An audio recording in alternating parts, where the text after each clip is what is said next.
Поздно, поздно до вечерами,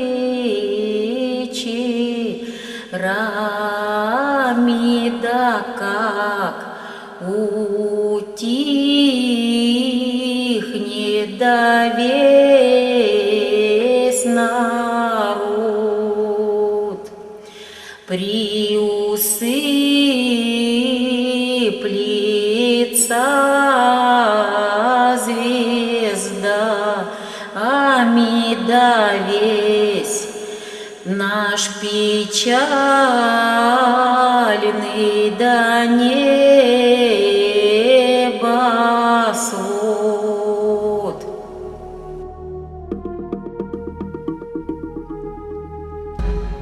Потемнели мои очи, сквозь очей гляжу на свет, и ходить не стало мочи,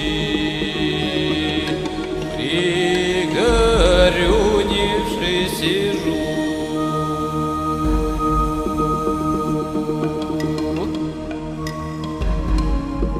Ох, сейчас найду могилу, ты прости мой белый свет. Ох, сейчас найду могилу, ты прости мой белый свет.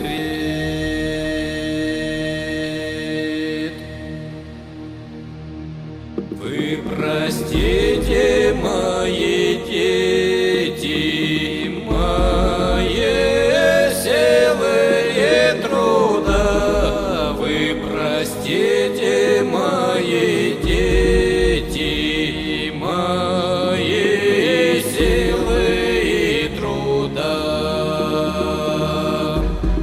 Даже дать мне смерти тошно, и не знаю, как сказать, даже дать мне смерти тошно, и не знаю, как сказать.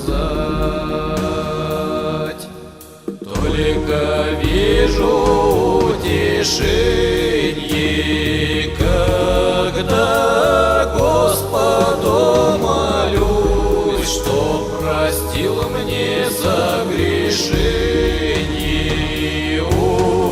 Упаду в слезах зальюсь, подниму я кверху очи, всю неделю воплю я, чтоб избавила вечные муки негасимого огня.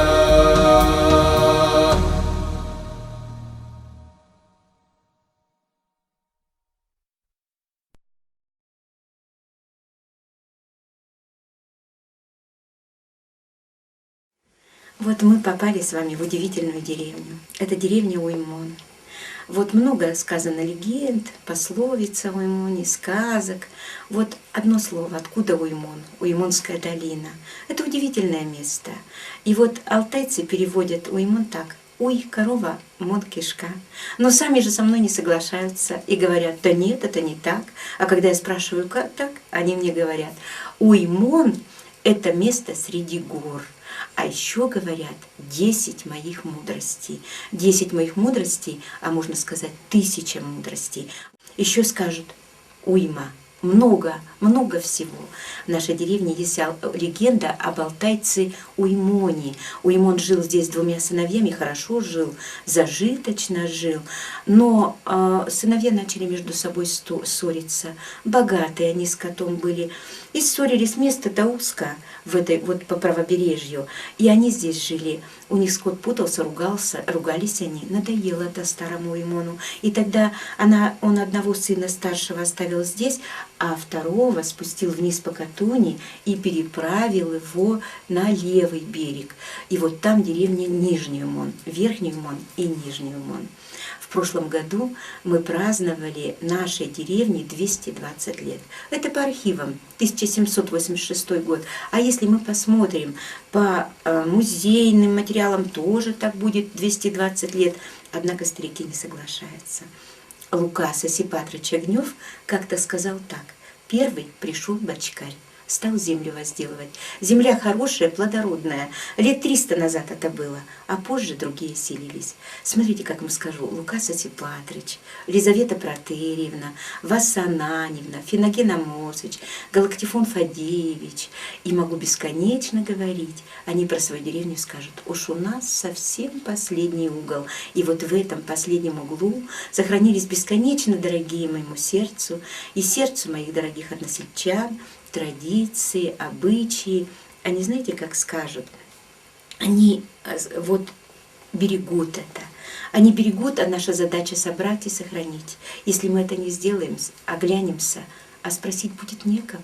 Незаметно век проходит, Когда был я молодой, вот старость не подходит, и как лун я стал седой.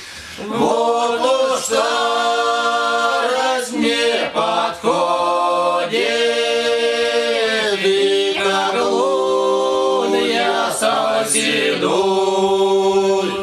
И они говорят так: вот посмотрите, они любят свою деревню и скажут про деревню так: своя земля и в горсти мила. Или произнесут, вымолвят: не та земля дорога, где медведь живет, а та земля дорога, где курица скребет. А это поется: братья, возьмите, вы, друзья мои, внятно преклоните ушицы свои. Я стишочек вам спою, да про службинку про свою, да про житье житейское, да про молодые лета.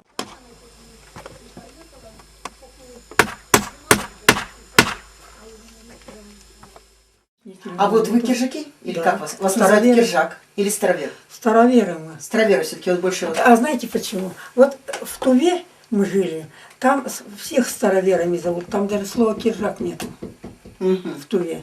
А здесь все киржаки наяривают, тот киржак, другой киржак, ну, если да. кто верит-то. А старовер так с лопастью, сейчас начало немножко, что старовер-то кто.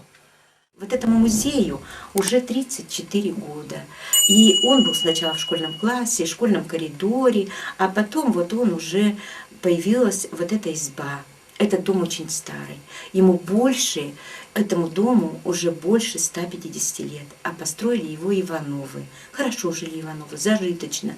Потом перед коллективизацией в этом доме осталась одна вдова, но она так умело и четко вела свое хозяйство, что полон был дом всего, много скота держали. Пришли колхозы, и все. Разобрали, как и всех Ивановых, кого в землянку, кого в нарым. А осталась здесь Евдокия Михайловна Южакова. Она была из коммуны, коммунарам давали такие дома, да никто ее не винит. Не вини людей, вини время, скажут староверы. Вини время было такое. Она немало пережила. Она и пережила и войну, мужа там потеряла, детей похоронила. И поэтому интерьер этого дома некому было переделывать. Осталось все, как тут было. Мы вспомним про раскол патриарха Никона. Никон. Вот после никоновских реформ не все согласились с ним. Не все согласились, что надо быть к новой вере прийти. И вот многие остановились. Вот я знаю, что первые поселенцы были Бочкаревы, Атамановы, Огневы, Черновы. Но я вам скажу, что мне уж очень было интересно, кто такой Бочкарь. И долгое время я не знала. И вот годика 2 назад я познакомилась с удивительным человеком. Этому человеку, Бочкареву Тимофею Филипповичу, 92 годика. Он, когда я к нему пришла, вот такая же большая изба, вокруг избы все иконы, книги, а он старенький, сгорбленный, но бесконечно добрый. Он читает старинные книги, читает без очков. Когда я у него спросила: деда Тима, да то ли без очков? Он говорит: да мила ты моя, да у меня глазоньки несколько лет назад темнеть стали. А я нашел ключик, стал умывать глазоньки, да говорить: заря, заря ясна, возьми глаза красные, дай мне очи ясные. Ты погляди, глазоньки опять просветлели. Помутнели мои очи, сквозь очки на свет гляжу, и ходить не стало мочи, пригорюнившись сижу.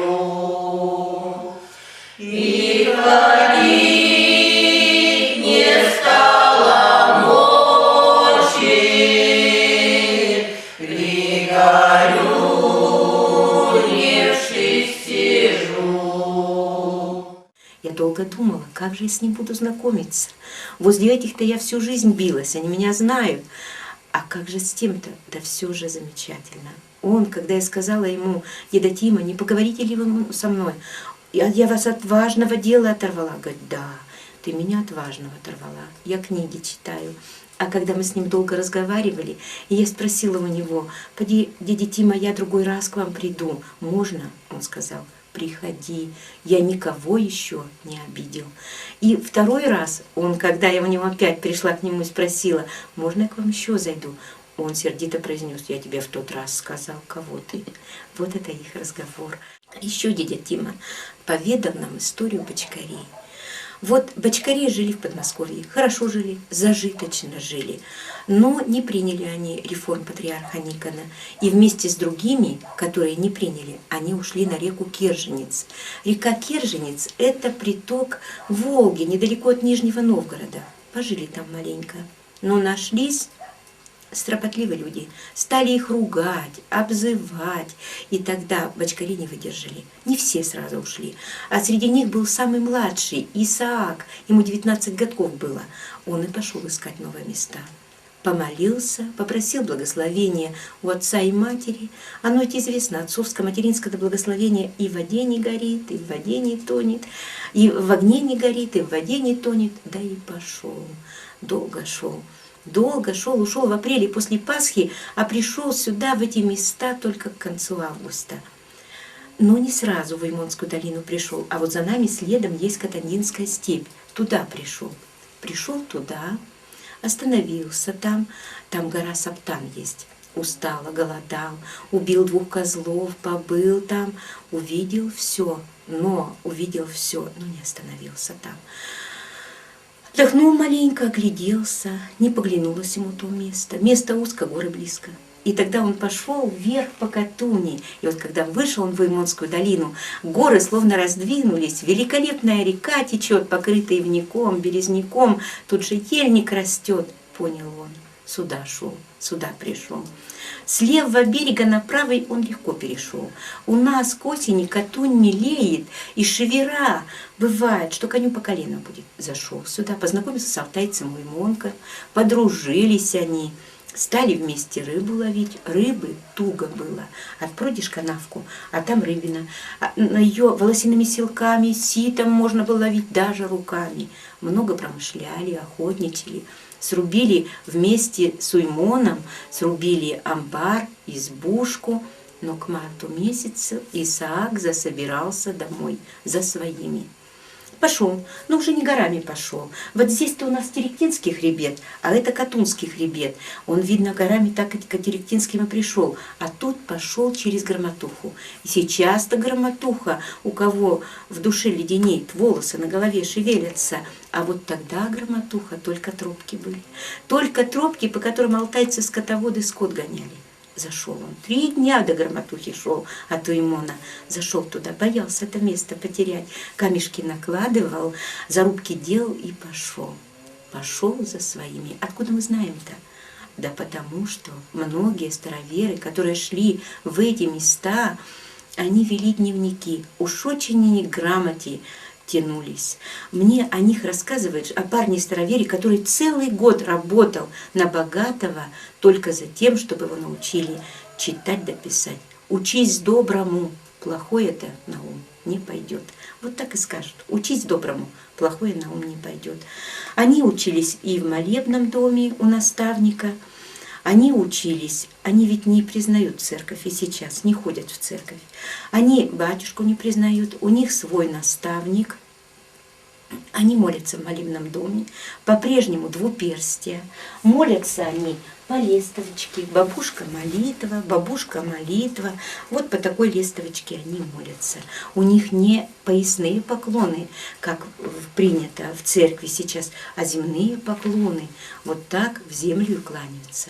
Пошел он, молился дорогой и шел, молился и шел. И пришел он туда опять уже к осени. Пришел, женился на Татьяне Атамановой, рассказал о этих местах, да не просто рассказал, хоть и голодал, и холодал, но в торбушке сушеное мясо и рыбу принес. Всем раздам и сказал: собирайтесь. Собрались они к марту месяцу, взяли с собой самое необходимое. Вот Исаак-то, я говорила о грамотных-то, он дневник вел, и это все записывал, и этот дневник передавался в семье бочкарей из поколения в поколение. И так до самых колхозов. Вот когда колхозы-то прошли, то их разорили. Разорили бочкарей.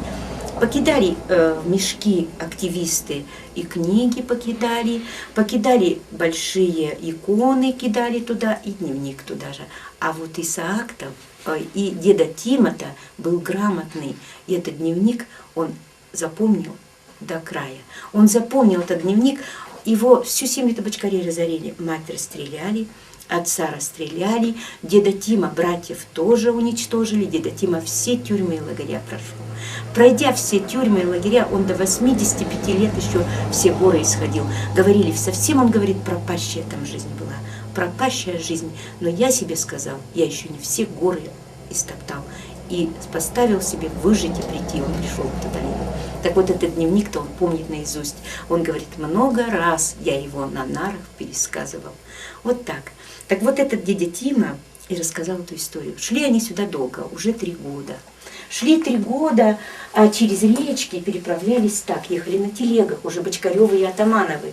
Вот лодка и эта лодка, между ними клали бревнышки между лодками. Сюда же весь и листовки какие, весь скарб свой они складывали, сами садились в лодки. А у Татьяны Атамановой была умница, красавица, боска была девка. Она сядет в лодку и потихоньку скажет: буренка, буренка, корова у нее буренка была. И вот буренка скажет на буренка, буренка за Татьяной, все коровы за ними. Скотину так и переправили.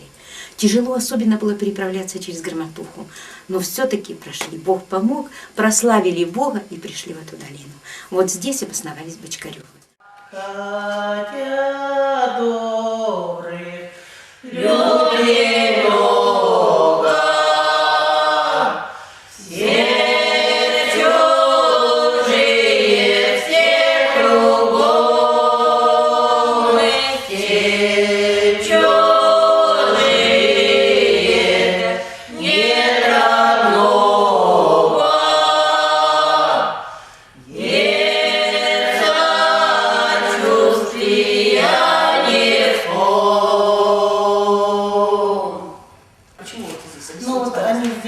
Киджаки, которые Да, сюда да, да. пришли, это Старообрядные название. стихи.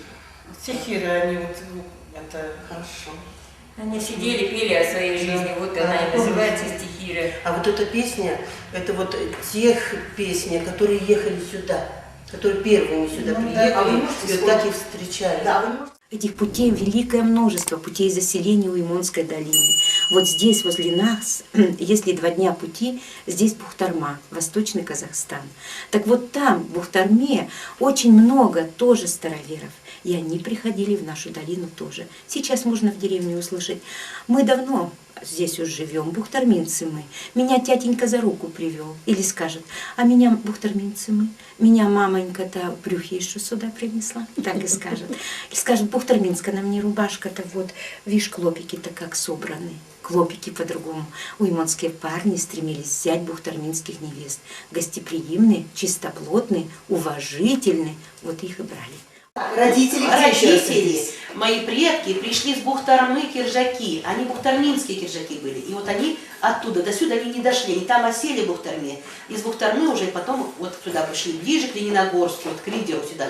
И там не остались, а шли сюда в горы, ближе сюда, в горах. Так. Вот это поперечное, но 30 километров от Ридера сюда, в сторону Карагая. В сторону Красноярска. Да. Вот, а я оттуда родом. И там мои все предки там лежат. Ну вот они говорили, что, а как они туда попали? Бухтарму? Да. Они оттуда шли, как известно, 300 лет, наверное, назад, от Никоновской реформы. То есть они, ну как-то называли мы себе там с России или как? Нет, Мы российские. они говорили, Или что мы они- киржаки. Да, Мы они не киржаки. любили слово киржаки, они говорили, Ну да, что это староверы. для них обзываловка, да, да, Да, да. староверы, они крепкой Староверы. веры. Даже вот помню, говорили, крепкой веры. И звали, как вот сейчас здесь я столкнулась, тятенька, мамонька звали, бабонька. Сяду я за стол и да, и спадаю мою да, как на свете жить, я одиною кому. А еще у Григория Гребенщикова есть такое замечательное произведение «Алтайская Русь». И у нас в музее есть памятник людской доброты и любви к своей вот родине. У нас жил когда-то Владимир Серапионович Атаманов. Его прадед проделал здесь первую борозду. Мы много у него спрашивали. Он учитель, фронтовик, и уехал-то туда же, в Кемеровскую область, в Белово. И вот потом он перед смертью выслал нам альбом. Люди-то умирают, а добрые-то дела живут. Этот альбом живет рядом с нами, и он рассказывает там вот чем. Там было и Гребенщикова говорит это же, и Владимир Серапионович Атаманов это же говорит. Вот когда-то там были кабинетские земли, царские рудники. Работало там люду, видимо-невидимо, и работали староверы. Тяжелый крепостной гнет, ненавистный религиозный гнет, когда не давали им исповедовать свою веру, преследовали, обижали их за это. Вот Гребенщиков Григорий рассказывает такой случай, когда недоробил — накажут, переробил — накажут. Однажды рудокопы выдали, больше руды было, чем положено. Их посадили в огромный чан для промывки руды. Посадили их сразу 12 человек, 7 пошли ко дну. 5 были живы. 5 были живы, но сказали: неси всех в мертвецкую, там дойдут. Работали на рудниках даже маленькие дети 5-6 лет. Они брали кусочки руды в рот, входит детский ротик в одну сторону, не входит в другую. Оттого зубы, язык, все было в язвах. Решили бежать староверы, решили бежать и бежали. Долго шли. И, наконец, дошли, идти-то дальше некуда, лес до горы. И тогда самые смелые из них забрались на самую большую гору, увидели эту замечательную долину, спустились сюда и стали жить здесь без всякой связи с большой землей. Жили. Сначала жили в землянках, а потом они решили идти за своими. 3 года питались рыбой да мясом только. Пошли за своими туда же, на кузнецкие рудники. А по дороге их встречали тойоты-шорцы, они их калмыками называли. И Григорий Гордеевич Огнев говорил: когда мы шли, так нас калмыки шибко донимали, а оружия никакого не было. И он говорил: мы от них отбивались батиками. Батик, вот такой вот кап березовый, вот такой батик. И Григорий Гордеевич, деда Гриша, говорил: раз шутнешь батиком, калмыки сразу валятся, другого оружия у них не было. Вот этот батик, кап березовый, который, по-моему, раза-то много было, он помогал староверам защищать себя и свои семьи. Поле роза да расцвіта, алада всякий зарился розу сорвать. Когда роза да посыхает, холода всякий зарился розу стоптать. А еще на Руси Великой со времен Владимира Красносолнышка жила легенда о Беловодье. Много на Беловодье хаживали. И атаманы выходили, и Огнёвы ходили, и Бочкарёвы ходили. И в деревне была вдова Соколиха, не молода уже. Ушла с 2 сыновьями искать Беловодье. И долго же от нее весточки не было. А потом прислала и сказывала: живу, мол, хорошо. А где живет, не сказывала. Все поняли, нашла Беловодье. Были памятки. Вплоть до 30-х годов люд искал Беловодье. Вот когда пришли колхозы, вот тогда-то всех крепко к земле и приковали. Искали Беловодье многие. И вот Фёкла Семеновна Атаманова, которая прожила в нашей долине свою большую жизнь, пережила столько много. И Нарым, и детей там потеряла в Нарыме, и хозяйство ее разорили, и сама она пришла, когда оттуда немало пережила. Но осталось у нее светлый ум и добрая память. И Фёкла Семеновна говорила так: есть оно Беловодье-то, есть. Искать его только надо. Место-то широкое, между Бухтармой и Китаем.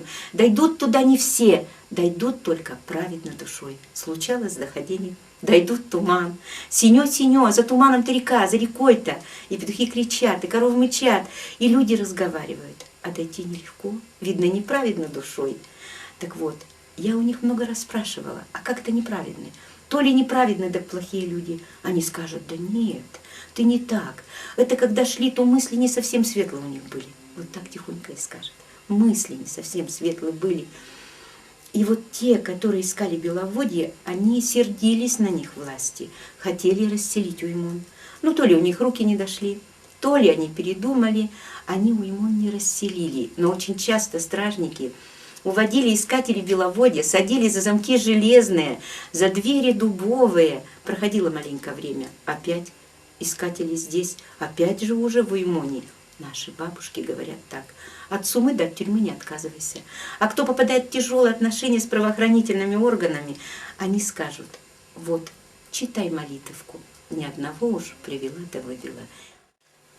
Жил юный отшельник, он в келье молясь, священную книгу читал он, вглублясь. В той книге прочел он, что 1000 лет, как день перед Богом мелькнет и пройдет. Родители мои киржаки, деды киржаки, и я думаю, киржачка. Но только та киржачка, которая не киржачит. Пока возраст не подошел, обрядов не соблюдаю, хотя крест ношу. А крест у тебя Да, на самом деле киржачий? На самом деле. То есть сами делали? Ну вот, крестики у нас не на цепочке носят, а на гайтанчике, на веревочке. На гайтанчике. Ну, мне А говорила даже мама. вообще гайтан — это большая веревка с большим колокольчиком, ботала коровам да коням привязывали. Да? Это Да. тоже гайтан? Да, это тоже гайтан. Вот так. Поздно, поздно до вечерами, да как утихнет да весь народ. Этот стих большой, очень. Вот, поздно до поздно вечерами. Вот отсюда поедут до Гагарки на коне, и как раз до Гагарки хватает. Вот потому что он с повтором повторяется. Удивительный народ, каждое его слово, и чем вот дальше уходит, тем глубже становится это, тем этот источник все яснее, все чище. Посмотрите, как они скажут. Они скажут вот так: и рада бы весна на Руси вековать вековушкою, да придет вознесенный день, закукует кукушкою, соловьем-то она зальется, к лету за пазуху берется. Валентине Антропьевне Зензиной 92 годика. Годика 4 назад она еще все хозяйство держала. У нее конь был, 2 коровы. Она огород огромный обрабатывала, да еще ноги искалеченные. Когда я к ней прихожу и говорю: ой, баба Валя, да мила моя, да как же это ты все оттяпала? Она говорит: да ты кого? Кто стонет, тот Бога гонит. Я вот на оттяпку-то как на костыль пошла, да пошла тихонько. Когда я от нее уходила, она говорила: я тебя провожу до воротчиков. Я говорила: да тетя Валя, да не надо, да уйду я. Ну давай, не надо так. Человек это всегда надо проводить до воротчиков. Не человека провожаешь, а ангела. А теперь, когда она не может уже проводить меня, она тихонько скажет: отходили мои ноженьки, по торной дороженьки, отглядели мои глазоньки на окошке мазанки. Вот этот дом, вот я уже сказала, ему больше 150 лет, все осталось так же, но он только был не крашен. И вот абсолютная чистота стояла в их домах. Грязь считалась стыдом для хозяйки. Они говорили так: баня веничком метется, дом хозяюшка ведется. И в доме вот в этом девки вставали в 4 часа утра. У них уже нельзя было садиться в субботу за грязный стол в грязной избе за стол. Грешно было это. Они говорили так: нельзя садиться завтракать, не доработавшись до пота. Доработавшись до пота. В эту избу они мыли 2 раза в год. Мыли голиками, песком, собиралось 10-12 женщин, и целый день мыли этот дом они. Мыли, заносили по 50 ведер воды. К вечеру хозяйка похаживала по дому, принюхивалась и говорила: ой, бабы, однако хватит, деревом уже пахнет. Чистота, они скажут, красота в чистоте, так и скажут. Где чисто, там ангелов 100, а где грязно, там ни одного. Вот здесь они никогда за словом в карман не лезут. Они скажут: обещаха не дахи, родная сестра. Или скажут: тону, топор сулил, а вытащили, про топорище забыл. Если кого-то ругают, он смиренно стоит, да вымолвит: знаю, что не стою. Да посереть 2 плохих-то и хорошему плохо. Даже про свои палати они и то сказали: нет перины, нет кровати, да мягки у нас палати. И вот на этих палатях полно-полно ребятишек натолкано было. Шубейку какую бросят, подушки там, потничишка какой. И скажут: много Бог детей дает, да лишних-то не посылает. Вот эти вот лавки, которые вот вокруг стен были, а на них сейчас уж ни у кого таких лавок не увидишь, но можно услышать: Мария, у тебя то ли вонятка-то ходит, да ли нет ли? Да вокруг лавок зачинат, вокруг лавок зачинат. Так и скажут. Вот полки с посудами, печь, вот дому 150 и печи 150. Печь и грела, и кормила, и лечила. Старики на печи кости свои грели. И о печи они говорили, тоже много было поверий с печью. Хозяйка постоянно возле печи была. И печь, она имела и некоторые сакральные такие свойства, о которых они говорили. Они говорили так, что уже не чистик-то на печку никогда не залезет. И вот здесь хозяйка умело управлялась печью, и горшки, чугуны, оттуда корчаги. Опять, посмотрите, какая мудрость. Попробуй-ка большой чугун вытащить. А с помощью этого катка они это делали легко и умело. А еще я вам скажу, никогда нельзя было пастью печку бросать. Пастью нельзя. Если печь не топилась, заслонка была всегда прикрыта. А чтоб молодые хозяйки об этом не забывали, они тихонько произнесут. Они тихонько скажут: ну вот, милая моя, ты что опять оставила салон-то открытым? Вот помрешь, да будешь с открытым ртом лежать. Сразу запоминалось. И навек запоминалось. Никогда они посуду на столе не оставят грязной. Никогда не закрытой. Ведро, хоть щепочку да положь. Хоть щепочку да положь, скажет. Вот так вот. И рассказывать легенду. Бежит нечистик. Грязный, весь в коростах. Чешется, тяжело ему советуют. Так ты вот, смотри, человек шел, вот водичка у него в следе, так ты здесь обмойся. Да как же я обмоюсь-то? Человек с молитвой шел. Бежит дальше, ему советуют: вон лошадь прошла, так ты по колее-то и обмойся. Да как же я обмоюсь-то? Ведь с молитвой лошадь-то запрягали. забежал в одну избу, а там все чисто, прибрано, некуда ему деваться. Вот, а там ведро стоит с водой, а на ведре поперек щепочка лежит. Говорит, так вот ведро, целое ведро, мойся. Как я умоюсь? Через это бревно разве я пролезу? Ведь с молитвой закрыто-то. Зашли в другую избу, а там стаканы на столе, грязь кругом.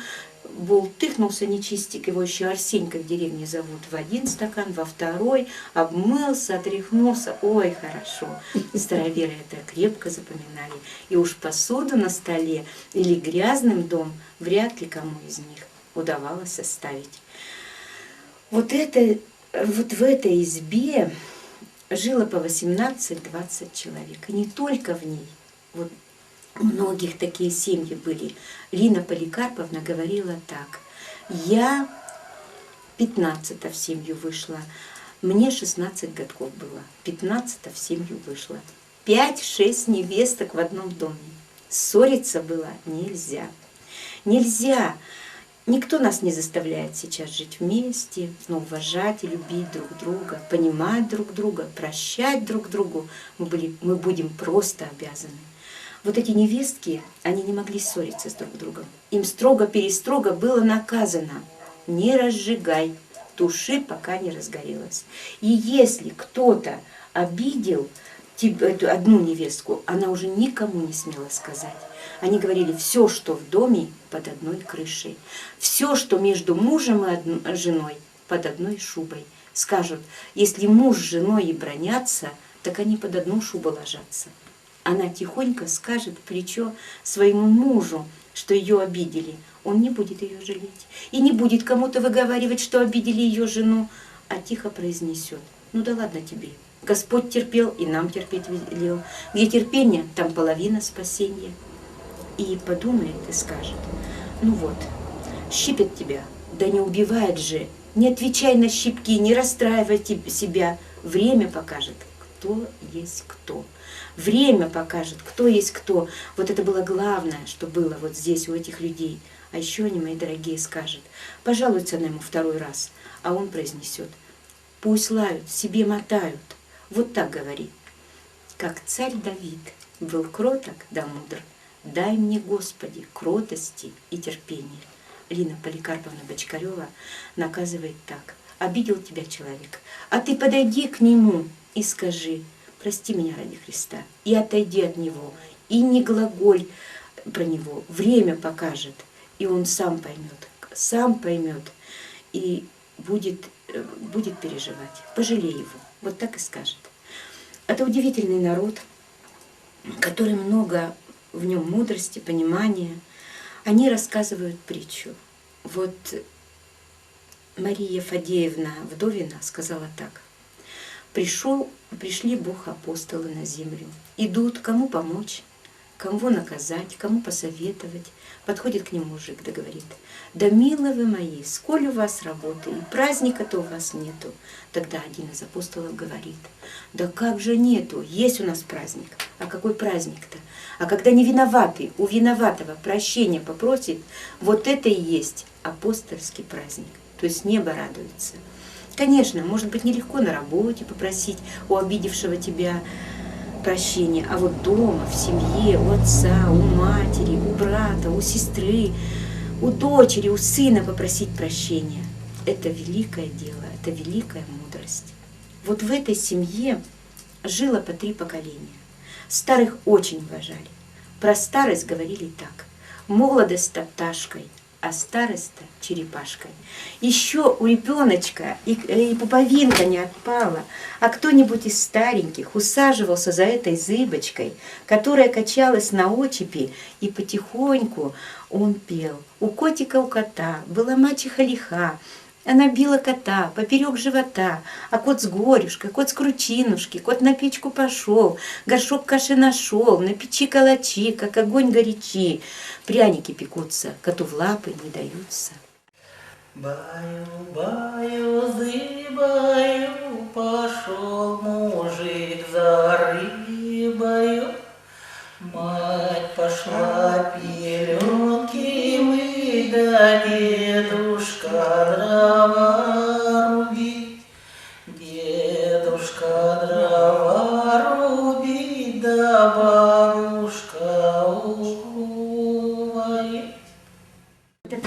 зыбочка, которая качалась на очепи. Вот этот очеп, посмотрите, я вам скажу, вот этот очеп, на котором качалась зыбочка, он был доктор как-то и сказал, что не просто те коляски, современные коляски, от которых вот буквально головка у ребенка отваливается, если они еще там без рессор, а вот эта колясочка, которую покачивали, вернее, это зыбочка на очепе, посмотрите, она имитирует ребеночку в ней так же хорошо, как в животике у матери, как в животике у матери. Вот, и здесь вот мы видим игрушки детские, вот этот мячик, это сделанный из конского волоса. Ребятишки брали галечку и накатывали на вот этот вот мячик. Вот такая хорошая игрушка получалась, вот мячик. Кормили ребенка из рожка. Вот, коровий рожок. В семье знали, что будет ребеночек в семье. Брали сосок, обычно от тёлки, потому что у коровы жесткий сосок. Вот, сосок от вымени. Вымачивали, вываривали его в молоке, в соленом молоке и куда-нибудь клали. А когда родится ребеночек, его опять вываривали, надевали вот здесь вот веревочкой, надевали на этот рожочек, вот и готово. Готово типа бутылочки. Конечно, они рассказывают, что неловко с таким рожочком. И сам обольешься, и ребеночка обольешь, но другого не было. А матери постоянно были заняты по хозяйству, а бабушки, которые вот были с ребятишками, они управлялись вот с этими рожками. Байки по байки, матери китайки, отцу сапоги, няньки ленточки, няньки ленточки, с празу менточки.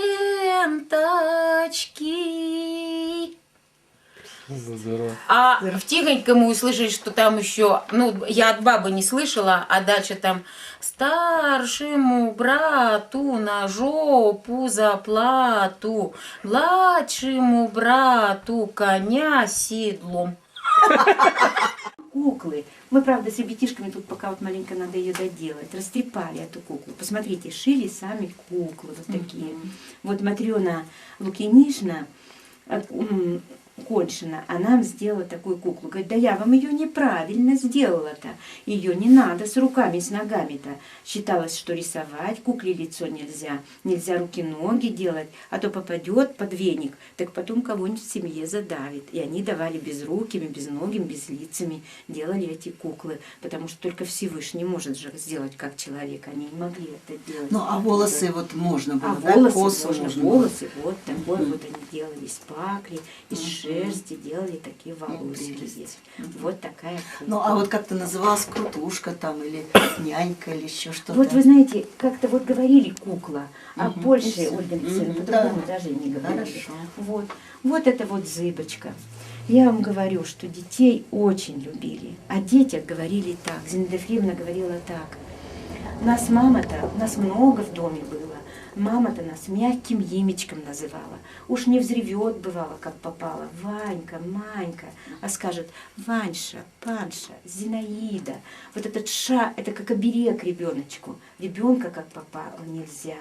Говорили, не от еды дитя растет, а от ласки. Так и скажут. Они скажут, придет старость, придет и слабость. Не бойся смерти, а бойся старости. Еще о старости говорят молодость-то пташкой, а старость-то черепашкой. Старого человека всегда уважали.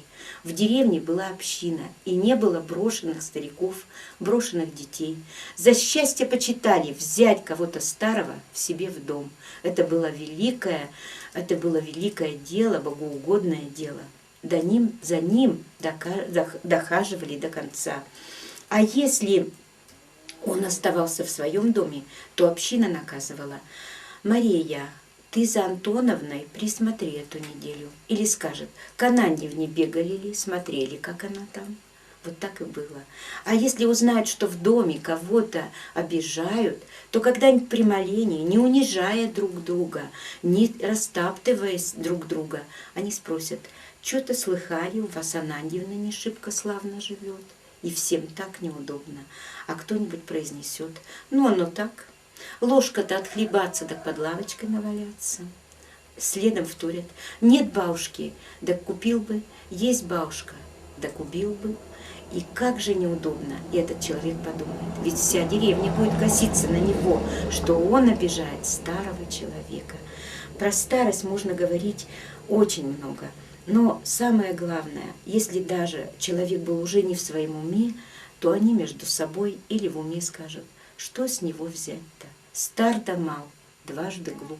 И относились к старику как к маленькому, не обижая его, не оскорбляя, не мучая его ничем. И он был, долго жили. Они скажут: у нас тетенька 105 годков прожил, мамонька больше 90 прожила, потому что они были всегда востребованы, нужны. Их советы, их мудрость нужны были людям, которые живут в этом доме.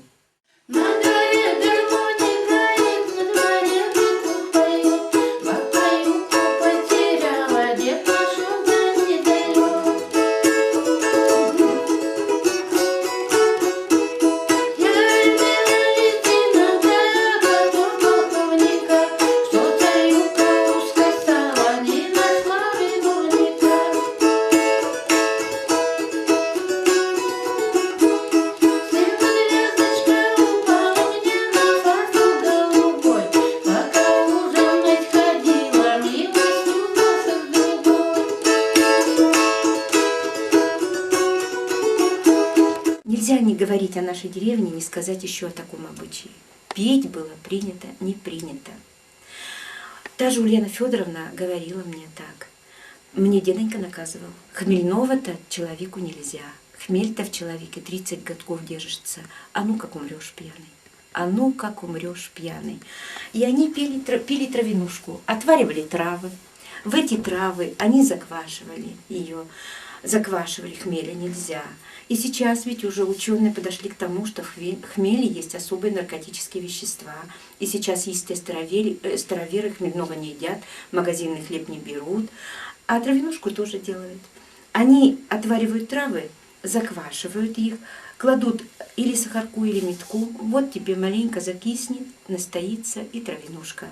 Они скажут: с устатку выпьешь, кровь все разобьет, жилочки расправит, еще сколь управишься.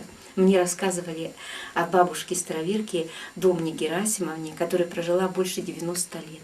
И до самой смерти по стаканчику травянушки на ночь она выпивала.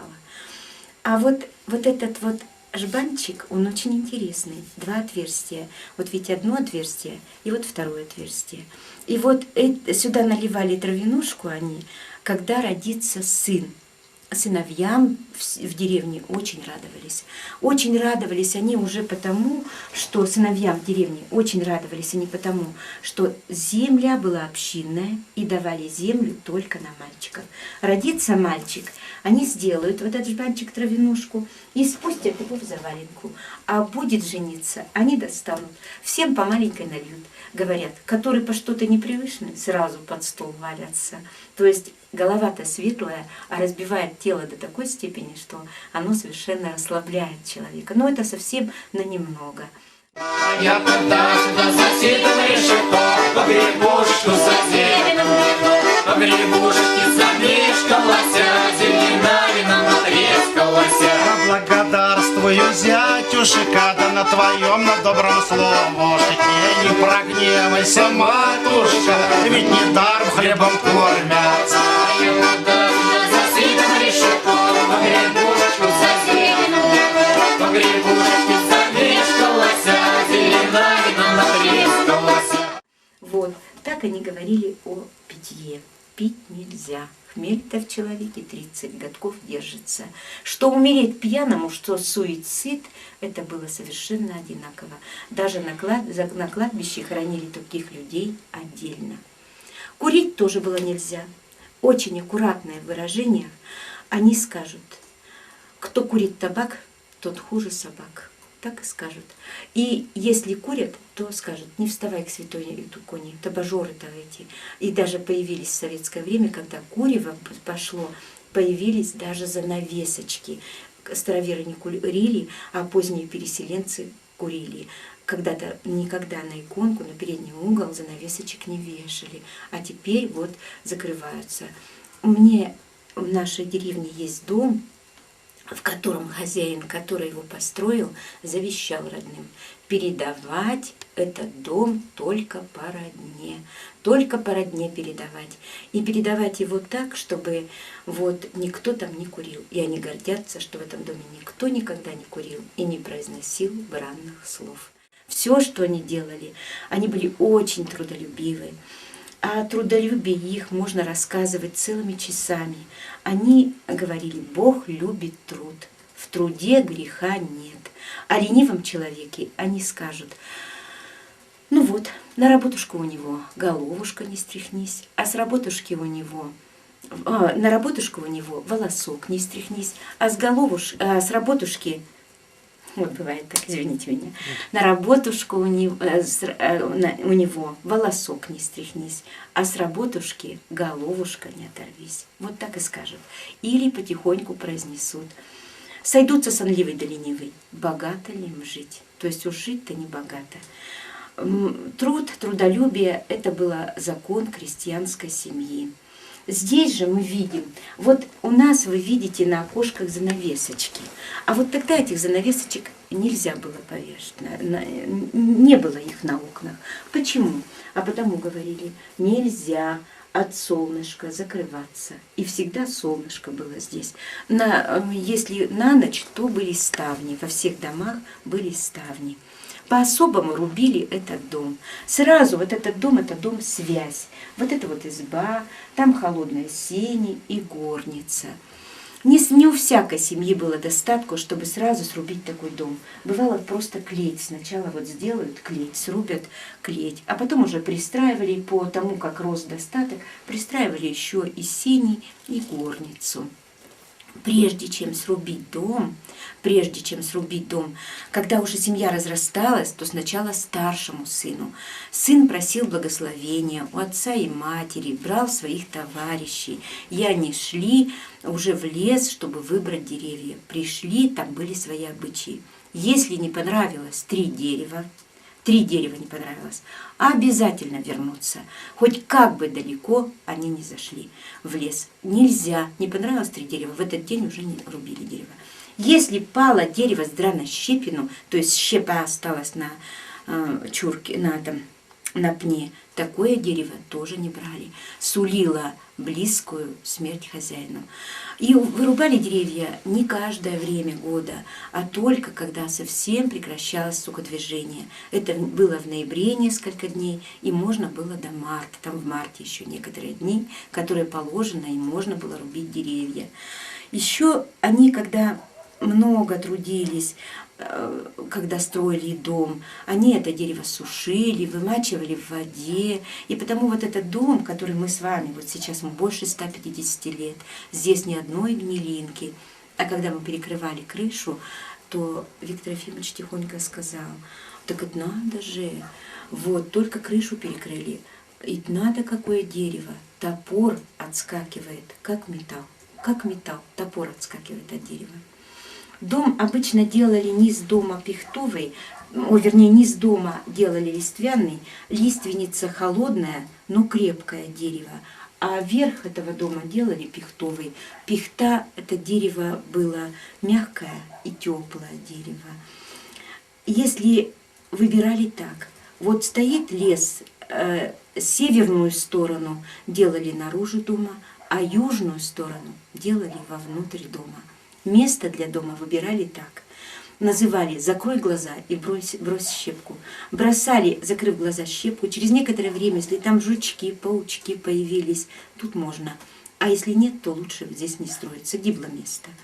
Смотрели, где кони валяются. Вот где кони валяются, там и дом строили. Ведь в народе сохранилась такая присказка: там и конь не валялся. То есть нечего там делать, там и конь не валялся. Строили там, где оставались ночевать коровы. Тырла это называлось. Тырла. Вот там строились. Коровы не во всяком месте останутся ночевать. И где ребятишки играют. У нас вон сколько полянок. А ребятишки играют там, где вот прямо уже до земли протопчат полянку, но играют на одном месте. То есть у них еще особая была, остается связь с природой и показатель, что место-то хорошее. И потому, если мы посмотрим мы на уймонские дома, то они как горох разбросаны по всей этой долине, разбросаны как горох. А в других селах рассказывают об Уймон такую притчу. Вот бежал нечистик, а у него тарбушка была, а тарбушка прохудилась, вот и вывалился Уймон. То есть вот как попало эти дома расстроены. Они у нас делятся, Уймон, на верхний край и нижний. Верхний — это поздние переселенцы жили, а нижний край — это жили, нижний край — это вот староверы, это их поселение. Раз посылый муж дава постелью слег, да, ой, илей, да, во постелью слег. Захотел и мой муж, да, ключевой воды, да, ох, илей, да, ключевой воды. Берегли и одежду очень. Вот эти кашемировые шали, сарафаны, они их никогда не стирали. Они просто-напросто, они говорили, даже при гулянках старались не садиться, меньше садиться, чтобы не помять. Аккуратно складывали их в сундуки и очень-очень берегли. И недаром, что вот рубахи, которые было, вот кашемировые рубахи, они передавались из поколения в поколение. Но вот когда пришли колхозы, разоры, репрессии, когда грабить стали, сундучники бухтарминские грабили, приезжали, то все это вытащили, они, нажитые трудом, сквозь пальцы прошли. Мне рассказывали о семье, которую раскулачивали. Пришли туда раскулачивать, а там прекрасное вышитое полотенце. Так вот, тот, кто раскулачивал, по стенам были развешаны. Он и не знал, куда они. Схватил он со стены, померил, раз вместо портянок намотал, а вышито кверху. То есть вот так мы расправлялись с тем, что вот веками береглось, хранилось, передавалось. Вот так вот. Да. Так, еще. Она как бы делилась, условно делилась на место, и каждый знал свое место. Это куть. Это место, в котором была хозяйка главная. В куть мужики шибко-то и не заходили. Бабское место, они скажут. Этот стол, он стоял вот сюда, ближе к красному углу. И прямо над красным углом сидел обычно хозяин дома, отец. Вот, красный угол, прежде чем человек зашел, он не поздоровается с хозяевами, а обязательно сначала перекрестится, а потом скажет: «Здорово живете», а те ему произнесут: «Милости просим, проходи, милый мой». Вот так скажут. В красном углу обязательно стояли иконы, лежали книги. Здесь же можно было увидеть и вербочки, можно было увидеть, которые на вербное воскресенье брали и украшали. Вот когда советская власть была, и там очень это все преследовалось, то они просто-напросто эти тайно уносили вербочки, освещали их всего, украшали их тряпочками, ленточками. Вот. И тут же можно было увидеть и четверговую соль, которую в чистый четверг брали, иконки. К иконам было особое почтительное отношение. И сейчас в общении у староверов есть специально благословленные, самые мудрые, самые чистоплотные люди, которым благословили, скажут: «Меня благословили иконочки мыть». И они моют иконки своими особыми средствами. Некоторые квасной гущей моют, некоторые звездкой, в звездку кладут эти иконки и чистят. Перед каждой Пасхой иконки обязательно обновляют. Община живет своей жизнью. При молении, вот, например, есть люди, которые, при молении есть люди, которые, не знаете как, они свечки, скажут: «Я благословена за свечками смотреть». И когда молятся, а молятся они по целой ночи. Вот перед праздниками начинают молиться перед праздниками они с вечера и до утра стоят. И причем в этих молениях, когда они молятся с колен, как они говорят, есть особая мудрость. Вот сейчас самый ленивый только, наверное, не слышал о дыхательной гимнастике. Основные принципы дыхательной гимнастики как раз заложены и в этих поклонах. Так вот они скажут, меня благословили за свечечками смотреть. И когда молятся, то не каждый кидается там свечку обирать или переставлять, а только тот, кто благословлен. Есть и тот, который при похоронном обряде. Вот, тоже они смертную одежду шьют, обмывать. Смертную одежду обязательно шьют только руками, и называют это саван. В саван, если закрыли, отмолились, саван закрыли, то уже человека смотреть будет нельзя. Вот так вот. Хоронят они своих людей по-прежнему в домовинах. В домовинах они хоронят их, это выдолбленный, лучше из кедра, такой средина выбирается из сутунка дерева и обрабатывается, и вот кладут покойного. Обязательно вот староверы хоронят своих в домовинах. Процесс омывания покойного тоже особый процесс, когда они каждый суставчик омывают, в горшочках они это делают, каждый суставчик омывают у покойного человека. То есть то, что он совершенно чистый, должен идти на тот вот свет. На веру большое внимание обращали, папа был коммунист, и, в общем-то, жили все хорошо. Сейчас уже больше внимания в селе гораздо на веру обращают. И были проблемы, например, у нас при похоронах мамы, то есть никто из родственников не пришел, потому что они старообрядцы, для них это грех прийти проводить православного человека. Да, вот бывает и так. А папа из киржатской старинной семьи, ну так же, как и я, все мы старообрядцы, киржаки, пусть будет так, и мои дети тоже. Здесь жили отец и мать. Про отца говорили, как Бог до людей, так отец до детей. Но про отца же и скажут про мужика. Мужик-то он чё? Он уличная собака. Он управится, а в бабью-то работу никогда не лезет. И мир в семье женой держится. Жена, мать, это было главное. Говорили, муж да жена, две души, да единая воля. Так и скажут. Так вот, они рассказывают так. Мы при маме даже громко не говорили. А кто-то скажет не так. Она весь день проплачет, а мы не знаем, куда себя девать. И все просим у нее прощения. Все просим у нее прощения. И они говорят, без мамоньки родной и цветы не цветут цветно. Или материнская-то ладонь высоко подниматься, да не больно бьет. Хорошая-то мать, как журавушка, а плоха-то мать, как кукушка, улетит да не воротится. Кукушек в ту пору было мало, а матери заботились о своей семье. Жена, а в семье помнили, жена для совета, теща для привета, да нет милей родной мамоньки. Жена плачет, роса падет, сестра плачет, ручей течет, а мать плачет, река течет. Обидеть мать было невозможно. Они говорили так, на Руси есть вдовьи слезы, сиротские, материнские. Все знают, что нельзя обидеть вдову и сироту, великий грех. Но еще больше нельзя было обидеть мать. Обидел мать, обида по свету походит, да так ударит, не слезами заплачешь, а кровью. Обидеть мать было невозможно. Зубатить со старым человеком было тоже. Это считали неразумной. И в то же время не жалели мать, с которой зубатила дочь. Они скажут, что же такое? Видно, мать свою лаяла, то есть тоже ругала, раз вот дочь с ней так обходится. Вот так вот. Вот в этом доме относились крайне уважительно и к свекрови. Я много раз спрашивала у них, почему же так уважали, любили свекровь. Они называли ее только маменька, свекра называли тятенька и бесконечно уважали они и маменьку, и тятеньку.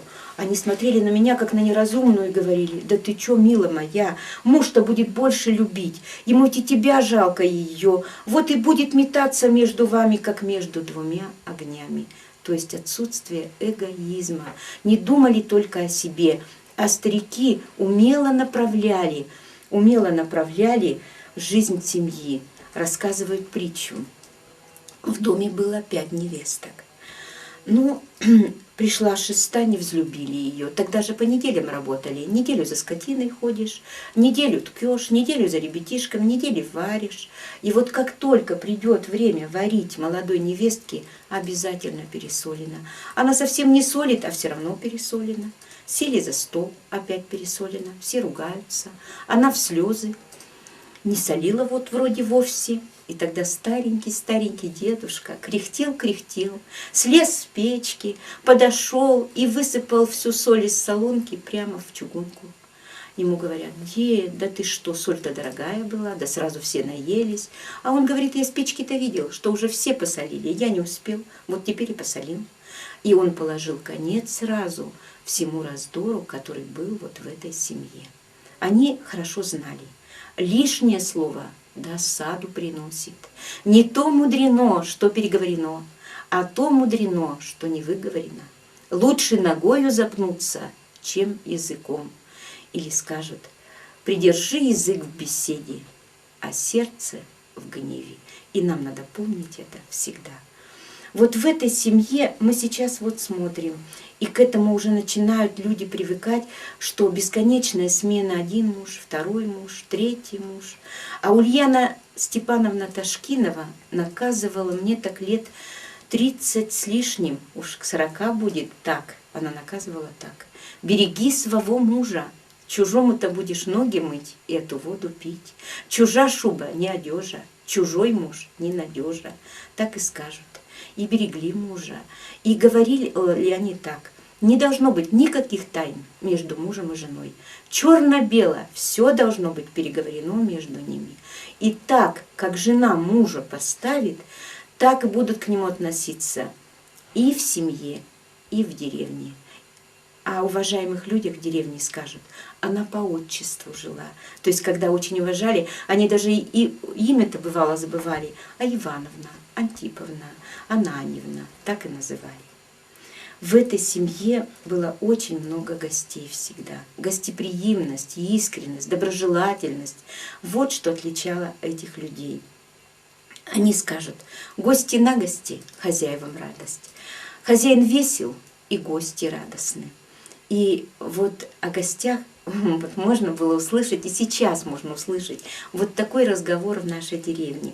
Заходит соседка к соседке и говорит: здорово живешь, Ананьевна, милости просим, Архиповна, да проходи ты, мила моя, проходи, да пособляй скорей. Ой, у меня сегодня сколь народу будет, и маменькина, и тятенькина родня, да пособляй ты скорей, пособляй-то, пособляй, а орда-то у тебя где? Да убежали они, чё, как соврасы без езды. Глика, убежали, не давай им поводок, на божничку их, что ли, садить. Так ты чё же? Так я вот, видишь, с квашонкой маюсь. Чё ты не подходила? Я с ней то на печку, то на голубчик, но не подходит квашня. Ну вот сейчас вроде ничего. Да нет, запашисто, и подъем есть, смотри-ка чё. Ну оно так, чтобы квашонку-то состряпать, так это надо к ней дорожку протоптать. Но не та же мучка-то бывает, да не те же ручки. У хорошей-то стряпки-то и ворота в тесте. Ничего, добра вроде квашня. Ой, ты погляди-ка, а я ведь корчагу-то в печку матерушу с квасом-то сделала. Дедка Емельян приедет, а он квас-то завсегда любит. Ой, квас-то хороший, хороший, ядреный, смотри-ка, норки прямо дерет. Хороший квас. Глика, едут и на карих, и на вороных едут. Да, милые вы мои, да заходите вы скорей, да по стаканчику травянушки, да сколь я вас уже не видела. Я как-то у ребятишек, когда проводила здесь урок, то спросила: а хотели бы вы, дети, чтобы вас так встретили? А один мальчик говорит: конечно. А то сейчас кому придешь, так спросит: есть будешь? Вот что мы потеряли. Вот эту душевность, бесконечную теплоту душевную потеряли мы. И хорошо бы нам вспомнить ее и вернуться к тому, как делали наши бабушки и дедушки. А у нас в деревне скажут: странного прими, голодного накорми, в печали разговори. Человек тебя не объест, не обопьет, тебе Бог больше даст. А если нечем, нечем хлеба дай. А хлеба нету, кваса дай. А кваса нету, водой да приветь. И вот то, что говорили староверах, что они и неискренние, и не примут человека, и недоброжелательны. Да не верьте вы никому, я с ними всегда живу. Это они скажут: держи себя как человек. Или произнесут: не надо пренебрегать никакими людьми.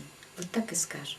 Вот в этой семье было полным-полно народа, но не принято было злиться или завидовать. Если ты завидовал, злился, не вставай к святой иконе. Не вставай, и не встать грех, и встать грех. Я приходила к Ульяне Федоровне Боровиковой, к наставнице, которая жила в этой деревне. Удивительная была бабушка. Избушка у нее совсем заваливалась. И когда я думала: Боже, да хоть бы не задавила ее эта избушка. Она садилась старенькая, плохо слышащая, плохо видящая, рядом со мной говорила: я ведь, мила моя, хорошо живу-то. У меня избушка-то хоть худенько да своя. Дожжем не мочит, огнем не жжет. Посидит да скажет: своя-то избушка, мила подружка. И тут же произнесет: домочек избушечка, окладной бревешечки, на округ домочка, на округ дворочка, крыша медна, тын железный, ангелы в окошко, Богородица в дверях, сам Иисус Христос в большом углу сидит с ангелами да архангелами. Вот так и скажет. Здесь, вот в этой семье было много детей. Много Бог детей дает, да лишних-то не посылает. Вся семья, и не только семья, заботилась о воспитании ребенка. Если ребенок прошел и не поздоровался с кем-то, то они немедленно сообщат родным и сами поговорят: Мария, у тебя вонятка что-то не здоровается, и с воняткой будет серьезный разговор. Матрена Серапионовна Атаманова говорила так: я уж не молода была, замужем, шла мимо тяти и сказала: здорово живешь, тятя, и ничего больше не сказала. Остановил он меня и говорит: ты по что такая бессовестна, ты по что хоть не спросила, как ты, тятя, живешь-то? То есть не только поздороваться, но поговорить и пошутить с человеком, это было обязательно. Ребенка, говорили, гни дерево, пока гнется, воспитывай дитятку, пока слушается. Дитятка, что тесто, как замесишь, так и вырастет. Что в детстве воспитаешь, на то в старости обопрешься. Воспитание это детей надо начинать с детства их родителей. Они много гладили ребенка по головке, и это было обязательным. Гладили и говорили: любит Шанюшка мазанье, а головушка глаженье. Поглаживали и тихонько произносили такие слова. Или посмотрите, как они скажут. Они гладили его, поглаживали его и произносили: мальчик очень маленький, мальчик очень славненький, дорогая деточка, золотая веточка, трепетные рученьки к голове закинуты, в две широких стороны, словно крылья вскинуты. Бить детей было нельзя. Говорили так: кто-то из стареньких брал на расшалившихся детей лестовочку, говорил: Господи Иисусе Христе, сильный Божий, все по местам. Или говорили: я вот оттоварю сейчас тебя, то есть отшлепаю тебя. И всем этого было достаточно. Они скажут так: воспитывай не кнутом, а стыдом. Вот так. На совестливости, на личном примере держалось все. Добрый пример лучше 100 слов. Вот так и скажут. Вот здесь, провожая ребенка из дома, мать не выпихнет его, как попало. Она поручит его Богу. Они скажут: мать в дорогу сына провожала, месяцем-то его опоясывала, звездой-то его застегнула, судьбой-то его обвернула. Ты возьми, Боже, дитя мое, на высоком пороге, да на большой дороге. В этом они сами себя лечили. Не было ни у них ни психологов, ни логопедов. А что-то я с ними, когда вот бываю, не видела у них ни косноязычия, живут в мудрости, в здравом уме до глубокой старости. Сами себя лечат, уговаривают. Идут к рябине, грызут рябину и говорят: рябина, рябина, вылечи мои зубы. Не вылечишь, всю тебя изгрызу. Они знали, а мы только догадываемся, что в рябине есть особые дубильные вещества, которые крайне благотворно влияют на зубы и десны. Тяжело на сердце, идут к речке, умываются и говорят: Бережок ты, батюшка, речушка ты, матушка, как ты моешь, умываешь, крутые берега, желтые пески, пенья, коренья, желтые каменья. Смой, сполощи с меня страхи, уроки, переполохи. Вот так и скажет. Вот это удивительная деревня. Можно говорить бесконечно о доброте, искренности этих людей, о мудрости их. В нашей деревне в 1989 году был Валентин Распутин и сказал такие слова. «Чудна Русь», — говорили отшельники, когда доходили до них вести о тех чудесах, которые происходят в центре. «Чудна Русь», — говорим мы сейчас, когда добираемся до таких окраин, как Верхний Умон, где многое, в том числе богатая и крепкая душа человеческая, остались в целости и сохранности.